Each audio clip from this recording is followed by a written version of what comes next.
এখনো যদি না বুঝো তাইলে আসলে তুমি ডিজার্ভ করো না, সোজা কথা।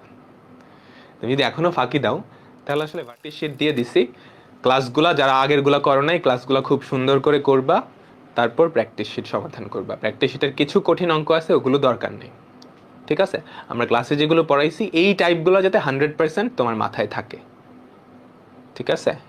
এই টাইপগুলো যদি 100% তোমার মাথায় থাকে। আর পড়াশোনা করতে হবে, এটা তো বুঝতেছো, এটা আর কি বলার আছে? এখনো যদি না বুঝো তাইলে আসলে তুমি ডিজার্ভ করো না, সোজা কথা। তুমি যদি এখনো ফাঁকি দাও তাহলে আসলে ভার্সিটিতে ভার্সিটির একটা সিট তুমি ডিজার্ভ করো না, সোজা কথা। আর কি, যে ছেলেটা তোমার থেকে বেশি পরিশ্রম করতেছে ও ডিজার্ভ করে, তো যে বেশি ডিজার্ভ করে ওই তো পাবে, তাই না? ও পরিশ্রম করতেছে, সৃষ্টিকর্তাকে হুদায় হুদায় তোমারে দিবে না। তো আল্লাহ হাফেজ, পড়াশোনা কইরো, পড়াশোনা কইরো।